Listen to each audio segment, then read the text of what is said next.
Hi అండి, welcome back to our channel. నేనైతే fish కోసం ఈ మసాలానైతే ప్రిపేర్ చేస్తున్నాను.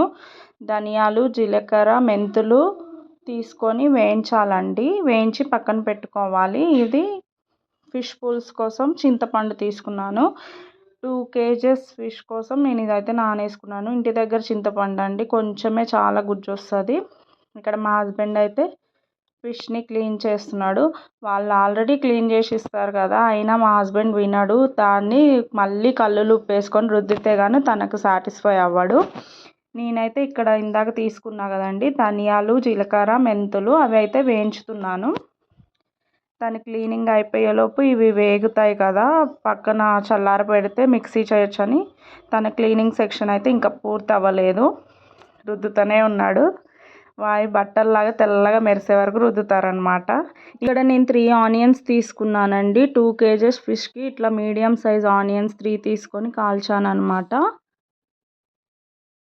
చూడండి, ఫిష్ క్లీనింగ్ అయితే అయిపోయింది.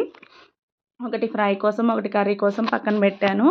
ఇందాక పక్కన పెట్టా కదా మసాలా పౌడర్ కోసం అని చెప్పేసి అది మసాలా పెట్టాను.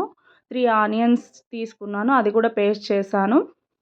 ఫినిష్ అయ్యాక అవి పక్కన పెట్టుకొని స్టవ్ తీసుకొని ప్యాన్ పెట్టుకొని ఇంకా ఆయిల్ వేసి, ఆయిల్ కాగాక ఇలా పచ్చిమిర్చి, ఎండుమిర్చి, కరివేపాకు వేయాలండి. తర్వాత మనం ఆనియన్ పేస్ట్ చేసుకున్నాం కదా, దాన్ని కూడా కాసేపు ఆయిల్లో మగ్గనివ్వాలి. చూడండి, ఇలా ఆయిల్లో మగ్గాక అల్లం పేస్ట్ తీసుకోవాలి. ఎప్పుడైతే మన అల్లం పేస్ట్ వేస్తామో దాన్ని కలుపుతూనే ఉండాలండి, ఎందుకంటే అల్లం వేయగానే కొంచెం అడుగంటినట్టు అవుతుంది. కొంచెం పసుపు కూడా తీసుకోవాలి. పసుపు కూడా వేసాక మళ్ళీ కాసేపు మగ్గినాక ఇది ఫిష్ ముక్కలన్నీ తీసుకొని బౌల్లో వేసుకోవాలి. ఆ ఫిష్ ముక్కలన్నీ వేసాక మొత్తం అది ఆయిల్, ఆ పేస్ట్ అంతా ప్రతి పీస్కి పట్టే వరకు దాన్ని కలుపుతూనే ఉండాలి. చూపిస్తా చూడండి, ఇలా మొత్తం కలుపుతూనే ఉండాలి. ప్రస్తుతానికైతే ముక్క విరగదండి, మనం స్టార్టింగ్ కాబట్టి. మళ్ళీ ఇక్కడ గరిటె పెట్టాం కదా, మళ్ళీ ఫైనల్ వరకు గరిటె యూజ్ చేయొద్దండి, ఎందుకంటే ముక్కలు విరిగిపోతాయి. ఒక 5 minutes మగ్గాక అలా ఇలా ఉప్పు, కారం మన టేస్ట్కి తగ్గట్టు తీసుకోవాలి. ఉప్పు, కారం వేసాక కొంచెం కలపాలి. మళ్ళీ స్టార్టింగ్లో మీరు గరిటె పెట్టినా ఏం కాదు పీస్కి, కానీ ఫైనల్గా పెడితే మాత్రం ముక్క విరిగిపోతుందండి. చూడండి, ఇలా ఉప్పు, కారం వేసాక చింతపండు రసం కూడా పోసుకోవాలి. ఇలా ముక్క మునిగే వరకు చింతపండు రసం పోయాలి.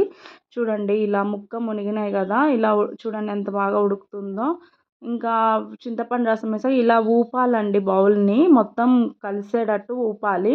పొరపాటున కూడా గరిటె పెట్టద్దు. ఇక్కడ ధనియాల పొడి వేసుకున్నానండి. ధనియాల పొడి వేసుకున్నాక మళ్ళీ ఆ గిన్నెను అలా రొటేట్ చేస్తూ ఉండాలి. నేను స్టార్టింగ్ పట్టుకున్నా కదండి ఫిష్ కోసం అని మసాలా, అది కూడా వేసేయాలి. మొత్తం వేసాక కాసేపు ఉడకనివ్వాలండి. చూడండి, ఇలా ఆయిల్ పైకి వచ్చే వరకు ఉడకనివ్వాలి. మసాలా వేసాక కాసేపు మూత పెట్టి ఉడకనివ్వాలి. ఆయిల్ పైకి వచ్చే వరకు ఉడకనిస్తే మంచిగా చిక్కగా వస్తుందండి. ఫైనల్గా కొత్తిమీర వేసుకొని గార్నిష్ చేసుకోవాలి. మీరైతే వీడియోని లైక్ చేయడం మర్చిపోకండి, సబ్స్క్రైబ్ చేసుకోండి. Thank you.